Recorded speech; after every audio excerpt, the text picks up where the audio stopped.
Hello everyone and welcome back to Nate the Hoof Guy.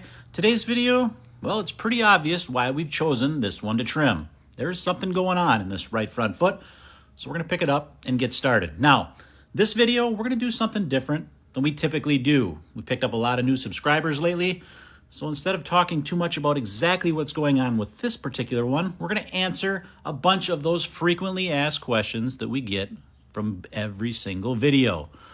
And the first of those is, why don't you wash this foot off before you even start? Well, if I were to do that right now, you would not be able to tell where that problem was because it would still look brown and discolored. However, with just a few swipes of this grinder, that sole of that foot becomes perfectly clean, and the problem, well, it's pretty obvious. Now I know intuitively you would think you'd want a nice, clean environment to start the trimming process.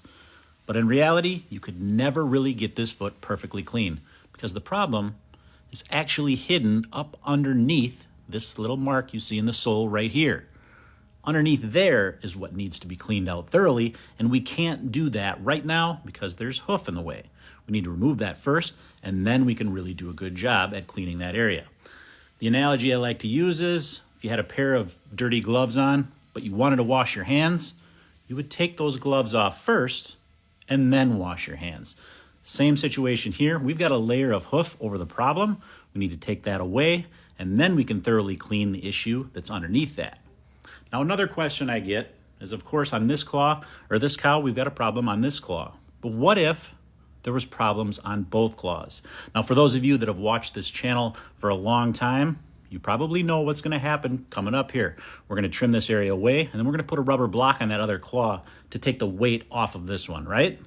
But if there's problems on both claws, can you still do that? Now you can. If you were to fashion a block in certain ways, you can do that.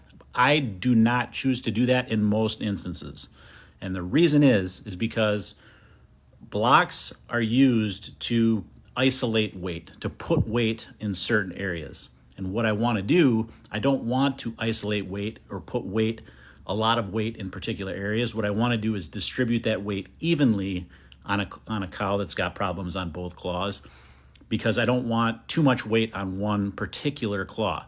I want them to be able to heal. So my solution in those cases is no blocks. We're going to leave this cow be just as she normally would, and I'm going to move this cow, or have the farmer move this cow to a bedded pen with lots of soft bedding so that we're not putting any excess pressure on those particular areas. Now, of course, I'm going to wrap it up to try to keep those areas clean for a short period of time while that's happening, but I'm not going to use blocks to transfer weight and put it in different areas. I want that cow to be as comfortable and as stable on that foot as she can possibly be.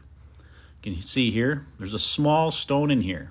That's another question we get a lot, or another misconception that we have, is that rocks cause a lot of problems in cows' feet. However, that's really not the case. Rocks, of course, end up being in those areas, but they're in those areas because the claw itself has something defective wrong with it.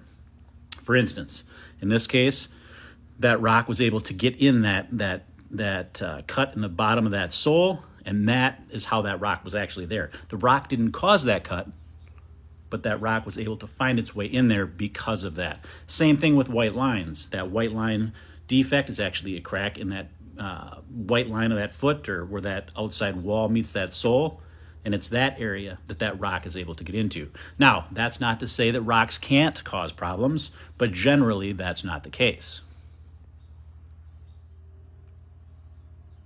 Another common question, is this process painful for the cow? Now, the trimming part, this trimming of the hoof that I'm doing right now, that is not painful. That is just like trimming our fingernails.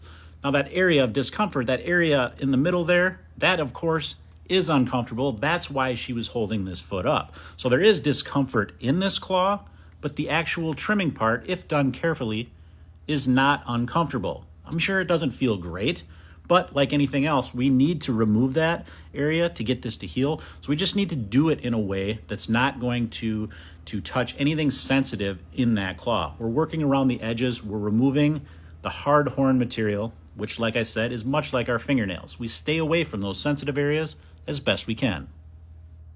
Now, when it comes to knowing how much of this to remove, we're removing the detached area from around the areas of corium disturbance. It's pretty obvious to see where that disturbance is on this particular claw. So what I'm doing is removing any of the loose horn from around that just to keep that horn from abrading that particular area. Now, in nature, there would be no one to take this hoof away. So what is happening is that that sole is lifting away naturally from that. That's how the cow would normally take care of this on her own. The sole that I'm removing now, over time, would fall away, and that would allow that problem to resolve and for a new sole to grow in its place. However, that takes much longer than we have or that we want to have this cow to deal with this. We want to take care of this as soon as possible for her benefit, and that's why we trim this. Within a month, this horn will all completely replace. That's another common question. How long does this take to resolve, or how long for this sole to replace itself? Solar horn grows at approximately 1/4 of an inch per month. So within a month, we'll have about 1/4 of an inch of sole back on this claw, and that is enough for a cow to bear weight. Of course, there's not enough there now, and that's why I'm going to put this rubber block on this other claw. That's going to elevate the claw that we're working on off the ground, keep her from walking on that during that time period. That's going to allow that sole to grow and become the correct thickness. What I'm doing here, I'm just going to use this grinder to thin this sole out a little bit more because I've got a little bit more to remove here. The wheel that's on this grinder is a cutting wheel, non-abrasive, so there's no heat created when I'm trimming that claw. It's got some carbides on there that just gently shaves the hoof away as I'm trimming. The knives that I'm using now, those are specifically designed hoof knives, and they've got a hook on the end of that. You can see I'm using right now. That hook is there to help lift that horn away as I cut.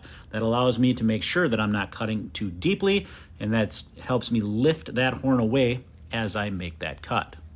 That spray that you see me use, no, that is not Windex. Ha ha. That is chlorhexidine. Chlorhexidine is an antiseptic, and it's used to help clean these areas. I use it to irrigate the areas, as well as an antiseptic to kill any of the bacteria that might be on this particular area. Salicylic acid powder, that's what I'm adding now.